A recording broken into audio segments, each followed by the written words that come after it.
Segundo livro das Crônicas dos Reis de Israel, capítulo de número 20. Segunda Crônicas, capítulo 20.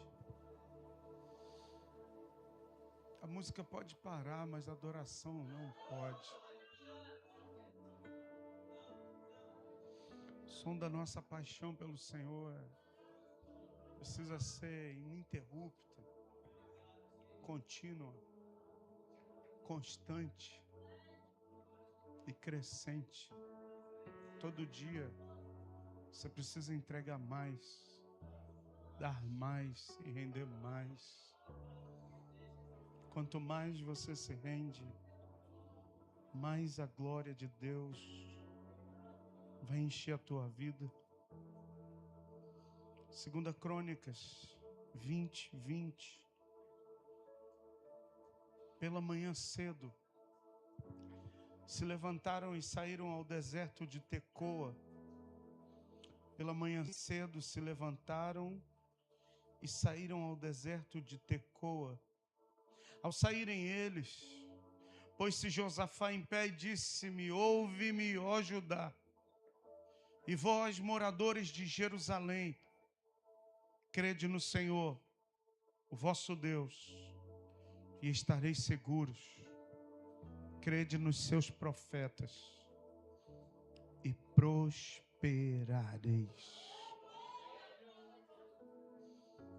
Aconselhou-se com o povo e ordenou para os cantores, e ordenou cantores para o Senhor, que vestidos de ornamentos sagrados, e marchando à frente do exército, louvassem a Deus, dizendo: rendei graças ao Senhor, porque a sua misericórdia dura para sempre.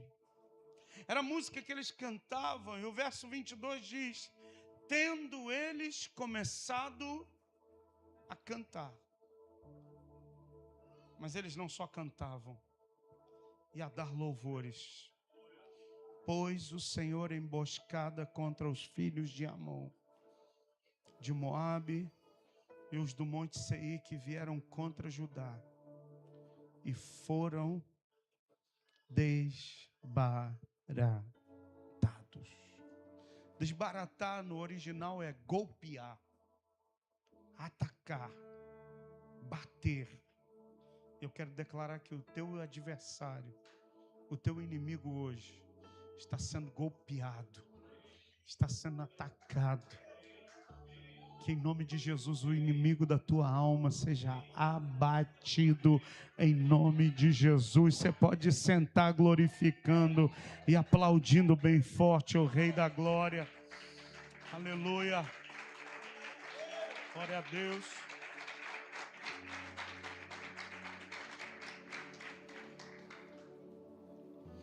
Esse texto vai falar de um momento delicado, momentos difíceis.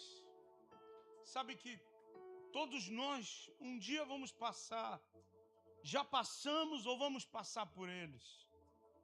E nesse dia difícil ou mal, quem estava em questão era o rei, um dos reis de Judá, chamado Josafá. Israel estava dividido em dois reinos, reino do norte e reino do sul. Reino do norte, 10 tribos. Reino do sul, 2 tribos, Judá e mais uma. Josafá reinava no reino do sul, em Judá. E diz o texto que 3 povos se levantam contra Josafá: os filhos de Amon, os filhos de Moabe e os do Monte Seir, ou na minha versão, os meunitas. Mas eles não vieram para bater boca. Eles não vieram para jogar uma casca de banana para escorregar. Nós vieram para a guerra. E eu quero dizer para você, quando teu inimigo se levantar para guerrear contra você, você precisa estar posicionado. A primeira coisa que eu quero dizer para você: qual a posição que você tem assumido? Qual a posição que você tem tomado diante dos ataques? Porque, escuta, nós não vamos ser imunizados a ataques. Sabe, viver com Deus não é viver numa bolha, imune a tudo, não. O pastor não está aqui porque a nossa filha está com febre. Desde o término da conferência. Acabou a conferência, enquanto a gente estava aqui na conferência, a Raquel estava lá embaixo com febre, a gente nem sabia. Passamos a madrugada de sábado com ela com febre, madrugada de domingo, o dia todo domingo com febre, ontem febre, hoje febre de novo. Escuta, não é porque a minha família serve a Deus que a gente está imune. Não, a gente vai viver também os combates. Mas a gente vive os combates certo de que tem alguém que está lutando, guerreando as minhas guerras e os meus combates. Eu saí de casa e a Raquel aos prantos. Eu quero ir para a igreja. Eu quero ir para a igreja. Eu falei, graças a Deus. Quentinha, eu quero ir para a igreja. Eu falei, fica aí. Toma um remédio aí para ficar boa, para tu ir para a igreja depois. A gente não está livre de combate. Olha para o seu vizinho e diz assim, você não vai estar livre de combate. Se te pregaram um evangelho que vai dar tudo certo, estão pregando outro evangelho para você. Se pregaram um evangelho aí, vai cair dinheiro na tua conta. Olha, todo mundo vai sorrir para você. As pessoas serão educadas com você no trânsito. Sabe, as pessoas serão educadas com você. Vão falar assim, pode passar, Senhor. É qualquer outro evangelho que andaram pregando para você. Também não é um evangelho que tu só vai viver na prova, porque tem a galera que assim, é tudo bem-estar, e tem a galera que, não, para servir a Deus tem que ser na prova. Não, não. A Bíblia diz que nós recebemos um espírito moderado. Ai, ai. Ou seja, não é nem aquele crente que ele não pode ter nada, porque não, Jesus, o Senhor já levou tudo na cruz. E nem aquele crente que ele tem que passar pela prova. Já viu o crente assim? Não, quanto mais prova, mais gostoso é a vida. Aleluia. Fique você com essa vida. Eu vou passar por elas, mas em cada uma delas, Deus vai me proteger, me guardar, me livrar, estender a mão. Algumas eu vou ter alívio, outras Ele vai me dar proteção, outras Ele vai me dar estrutura para eu encarar o adversário e lutar e guerrear. Pastor, por que o senhor está falando isso? Porque talvez tenha gente que está aqui hoje, passando por lutas, por guerras, por combates. E aí você diz, aonde está Deus? Onde o Senhor está? Por que Deus está permitindo eu passar por isso? Quantas vezes nós fazemos esses questionamentos? Por que Deus está permitindo eu passar por tudo isso? Escuta, Deus ele é soberano em todas as suas ações e feitos. Ele faz o que quer, na hora que quer, da maneira que quer, como Ele deseja, porque Ele tem o controle sobre todas as coisas. Josafá que vivendo no maior combate, mas eu acho muito engraçado, ou muito lindo, melhor, o verso 3, e diz assim, então Josafá teve medo. Então Josafá teve medo. Mas o medo não paralisou ele, porque o medo levou ele a fazer uma coisa. Ele se pôs a buscar o Senhor. E ele apregou um jejum em todo Judá. Velho, novo, grande, pequeno, criança, adulto, todo mundo de jejum. E o verso 4 diz assim, Judá se congregou para pedir socorro. Escuta, a gente estava adorando a Deus e tem canções que eu já cantei que eram canções de socorro a Deus. Sabe qual foi o dia que você parou para pedir socorro a Deus? A clamar pelo socorro de Deus, diz a Bíblia, que Josafá, ele apregou um jejum. Primeiro ele tem medo, mas o medo leva ele a buscar o Senhor e ele toma uma decisão. Todo mundo em jejum. E aí o verso 4 diz assim, Judá se congregou para pedir socorro ao Senhor. Também de todas as cidades de Judá veio gente para buscar ao Senhor. Eu quero dizer para você que no meio da tua luta, Deus sempre vai trazer um aliado para se unir a você, para orar junto com você, para buscar a Deus junto com você. Você está entendendo isso hoje, querido?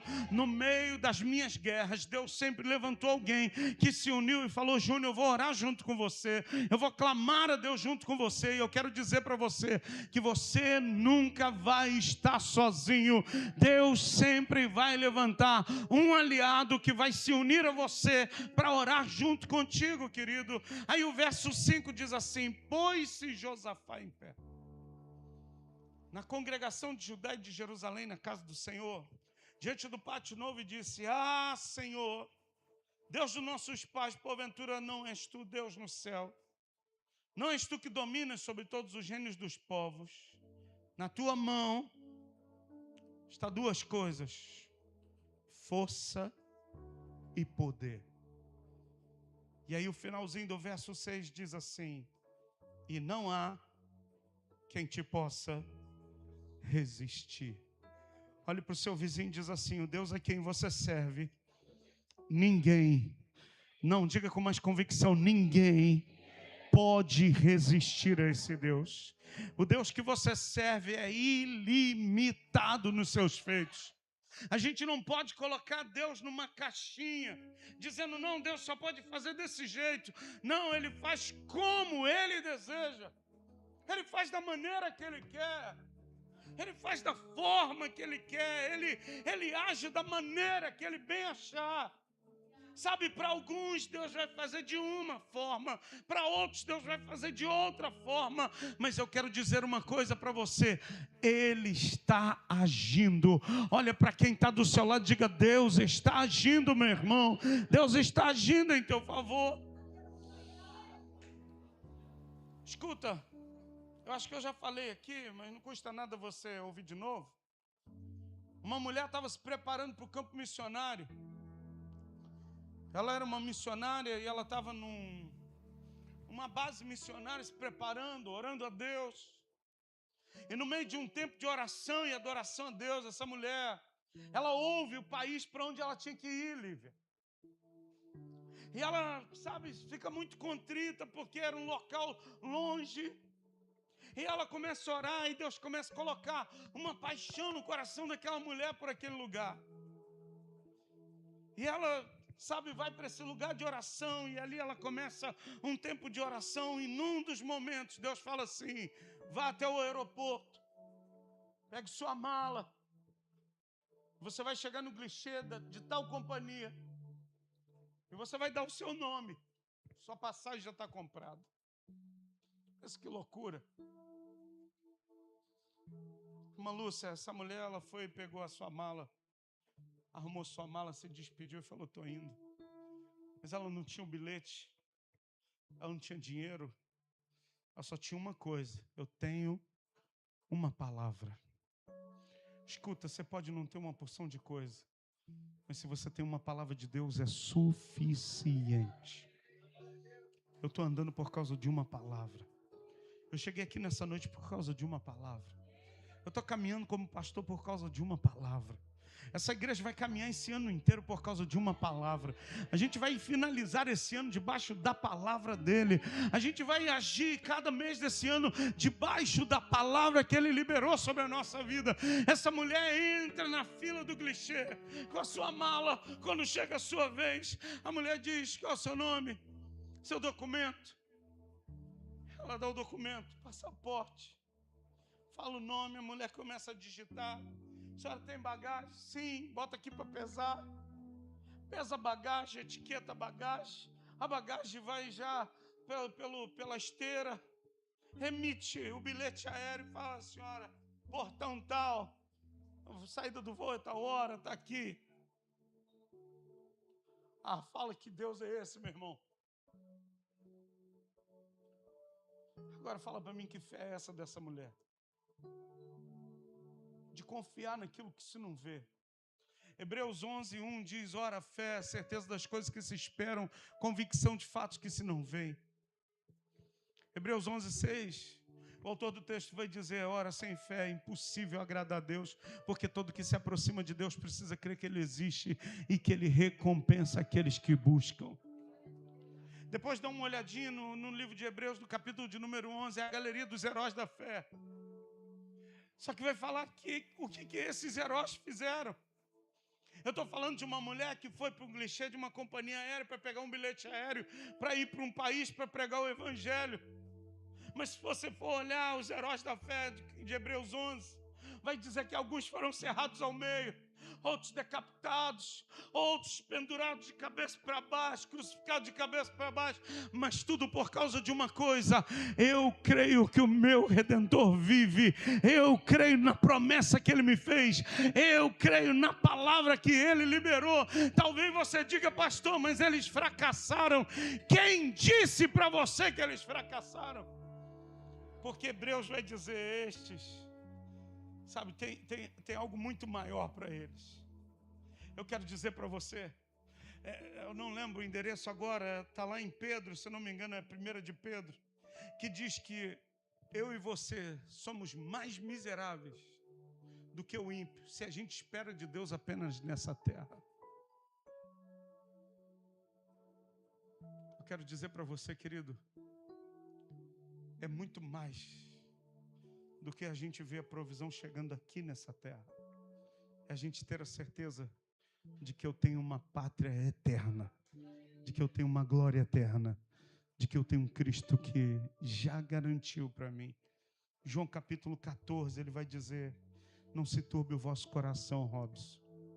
Credes em Deus, Sofia. Crede também em mim, Tiago.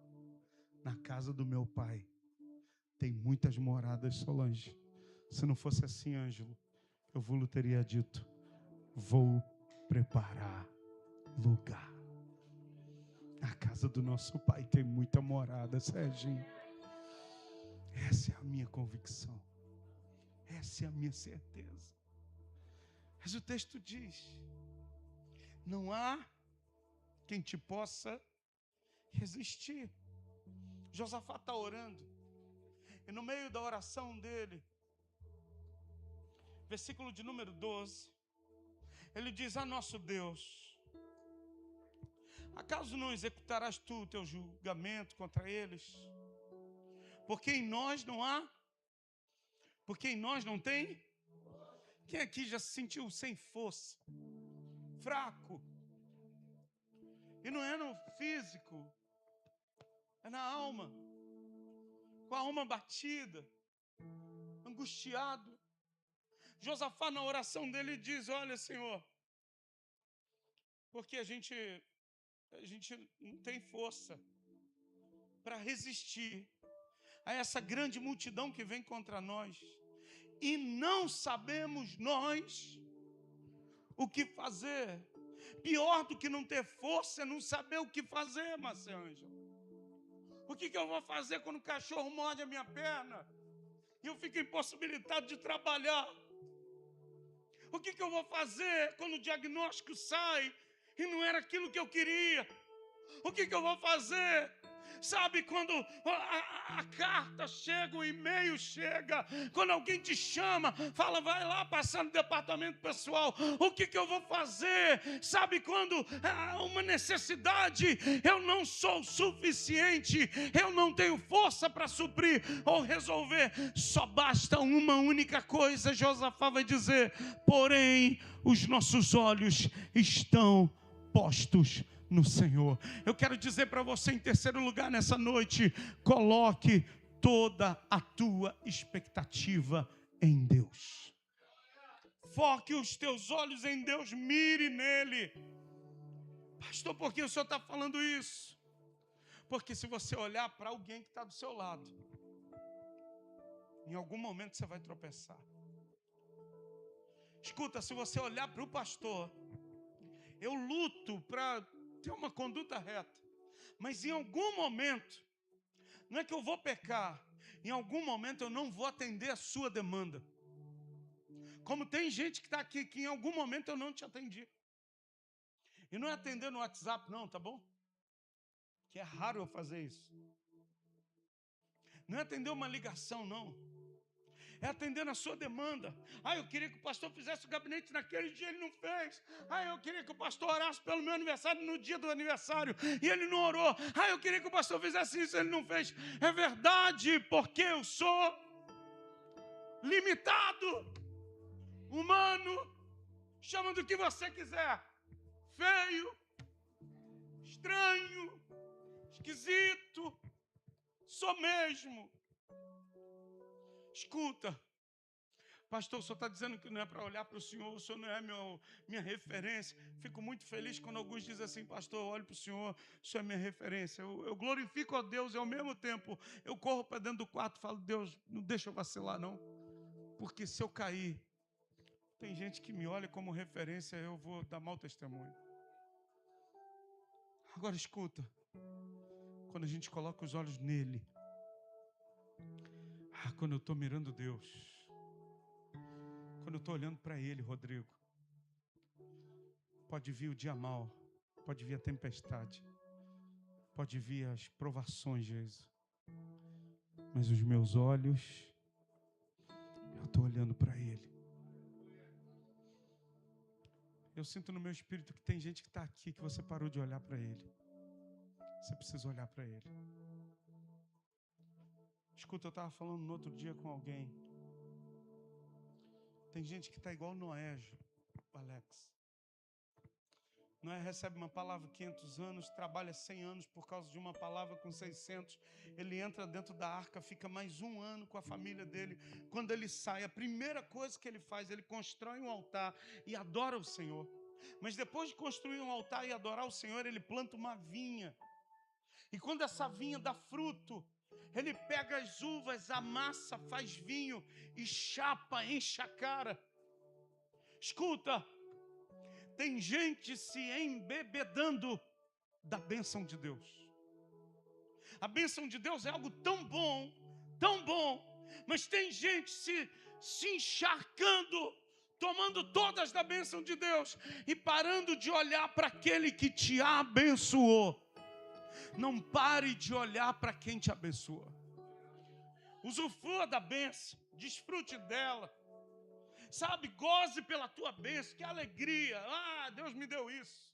Se Deus lhe der um carro novo, eu quero celebrar junto com você. Sabe, deixa eu dar uma volta, por favor.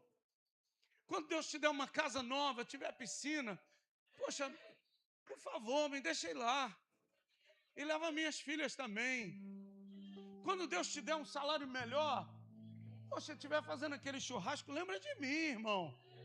Porque tem gente que só lembra de mim quando a parada está ruim. Ai, pastor, ora por mim. Aí Deus abençoou, o cara fica no sapato, irmão, não fala nada. Escuta, quando Deus te abençoar, lembra do pastor, caramba, comprei aquela picanha, cara. Cara, essa picanha é a cara do pastor, gordinha. Vou ligar para ele, pastor Júnior. Cara, eu comprei uma picanha aqui que é a tua cara. Vem celebrar comigo. Eu vou, irmão. Eu vou. Não dá ideia para o Ângelo, não. Ele atrapalha a mensagem. Escuta. Quando Deus te der uma casa nova, um carro novo, se te der uma bênção, seja um palito de fósforo, cara, faz festa. Se alegra. Celebra. Eu tenho 2 lá em casa que são mó barato, cara. Fala delas que elas não estão aqui. Cristiane e Raquel são iguais. Cara, Cristiane, se eu der um sapato para ela bota o sapato e fica andando dentro de casa. Fala, Cristiane, deixa para usar. Ai, eu gostei tanto, amor. Ai, tô tão feliz, amor. Ai, amor. Ai, esse sapato ficou ótimo no meu pé. A Raquel, a mesma coisa, às vezes no carro. Aí deixa eu botar. Eu falei, não, chegar em casa. Sabe por quê? Sabem desfrutar da bênção. Já viu aquele irmão que ganhou algo bom? Em vez dele desfrutar, ele fala, não, vou deixar guardado aqui. Em 2050, eu uso isso aqui. Deus abençoou ele financeiramente. O cara estava mal financeiro. Aí abençoou. Não. Nem fala para ninguém. Para o pastor, então pior ainda. Vai pedir para participar daquela campanha. Escuta, quando Deus te abençoar, faça festa. Mas enquanto a bênção de Deus não chegar, continua mirando. Eu estou olhando para Ele. Irmão, estou olhando para Deus. Outro dia alguém me perguntou assim: pastor, você parou de procurar o local? Parei.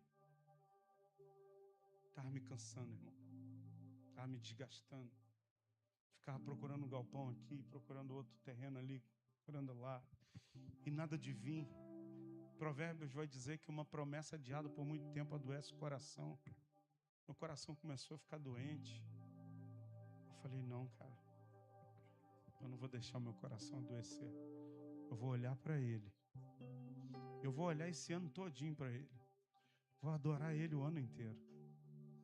E na hora que Ele fizer, vai chegar a chave na minha mão. A escritura vai chegar na minha mão. E a gente vai fazer muita festa. E vai ter picanha nessa festa. Você que disse amém, você vai comer. Você que não disse amém, você vai comer a 100. Você vai comer peito de frango. Josafá está orando, verso 13. Todo Judá estava em pé diante do Senhor. Também as crianças, as mulheres, seus filhos. Verso 14. Então veio o Espírito do Senhor no meio da congregação sobre Jaaziel, filho de Zacarias, filho de Benaia, filho de Jeiel, filho de Matanias, levita dos filhos de Asaf. Olhe para mim. Deus sempre, quando a gente está olhando para Ele, Ele vai levantar uma voz profética para nos apontar um caminho. Deus sempre vai direcionar. É incrível. Às vezes é do lugar que a gente menos espera. Às vezes a gente fica esperando, não, aquele irmão ali, ó, é o irmão da revelação. Deus tem seus meios, suas formas, que não são as nossas. Sabe, Deus usa da forma menos esperada nossa. Aí levanta no meio da congregação um cara chamado Jaaziel. Eu quero profetizar que nessa congregação Deus levante muitos homens e mulheres como Jaaziel. Que esse ano de 2026 seja um ano de Deus levantar vozes como Jaaziel, dizendo: é por aqui o caminho. Não faça isso. Faça sim. Não é desse jeito. É dessa forma. Cara, eu amo quando Deus levanta a voz profética. E eu não estou falando de revelação. Eu não estou falando de barulho, de gente, sapatinho, assim, diz, pastor, o senhor não aceita isso? Cara, isso está na Bíblia. Isso precisa trazer paz ao coração. Isso precisa edificar, consolar e confortar. A profecia tem 3 princípios. Se a profecia não consola, não exorta e ela não edifica, joga no lixo. Você está entendendo? Se não é para edificar, se não está trazendo consolação e nem edificação, escuta, não é profecia. A profecia de Deus sempre vai edificar, consolar e dar direção para a gente. Eu quero profetizar que Deus vai levantar muitas vozes aqui nesse lugar que serão como Jaaziel. Às vezes é aquele irmão que vai orar junto com você e no meio da oração ele fala assim: irmão, fica firme, Deus vai te entregar isso. É o suficiente. Às vezes é no seu momento devocional, você vai abrir a Bíblia e aí a palavra vai saltar nos teus olhos e aquilo vai te trazer um ânimo, te fortalecer, te edificar, te consolar, te apontar um caminho, te exortar. Escuta, isso é a profecia de Deus. E nós vamos viver um ano profético. Nós vamos viver um ano de profecias de Deus. Nós vamos viver um ano de direções de Deus. E a Bíblia diz no versículo de número 15, Jaziel começa a levantar a voz e diz: dai ouvidos, todos Judá e vós, moradores de Jerusalém. Ó rei, e tu, ó rei Josafá, ao que vos diz o Senhor, não tenha medo, ou não temais, nem vos assusteis por causa dessa grande multidão, pois a peleja mais, escuta, quarto lugar, eu tenho um Deus que está pelejando pela minha vida. Você tem um Deus que está pelejando por você. Você não está sozinho. Escuta, as maiores mentiras do diabo nos meus ouvidos é: Júnior, você está sozinho. Júnior, você não tem ninguém. Júnior, tu tá na prova aí sozinho. Você vai continuar assim. Escuta, cada vez que ele fala isso comigo, eu falo: Deus está comigo. Deus está comigo. Ele é o meu refúgio e fortaleza. Ele é o meu socorro bem presente no tempo da angústia. Versículo de número 18. Olha o que diz. Então Josafá se prostrou rosto em terra, e todo Judá e os moradores de Jerusalém também se prostraram perante o Senhor e fizeram o quê? Uau! Pela manhã cedo, Josafá se levanta e diz: olha, me ouçam, vocês de Judá e moradores de Jerusalém, crede no Senhor, o vosso Deus, e vocês vão estar seguros. Creiam em quem? Jaziel tinha acabado de profetizar. Quantas vezes você recebeu uma profecia aqui, mas você desceu a escada, uma ave de rapina foi e roubou a profecia de você? Creia no Senhor e você vai estar seguro. Creia na voz profética e você vai prosperar. Eu quero encerrar orando por pessoas que vão sair daqui para declarar: eu estou crendo no Senhor, eu estou seguro, eu creio na voz dos profetas, eu vou prosperar. Eu tenho profeta na minha vida. Eu tive uma alegria de rever meu pastor. Eu não estou com ele sempre, eu não falo com ele sempre. Escuta, às vezes eu mando mensagem, ele me responde 2 meses depois. Pastor, isso não te abate? Não. Tem um monte de coisa para ele fazer. Mas quando eu preciso, pego o telefone e ligo ele: Júnior, o que está pegando? Olhe para mim. Eu tenho uma voz que me dá direção. Eu tenho um profeta de Deus que falou ao meu coração. Eu tenho o livro da profecia diante dos meus olhos. Talvez tenha gente aqui que está faltando você observar o livro da lei. Ou talvez tenha gente que está faltando dar crédito à voz dos profetas. Deus ainda tem os seus profetas. Deus ainda tem os seus escolhidos. Deus ainda tem os seus generais aqui nessa terra. Eu queria que tu ficasse em pé, por favor.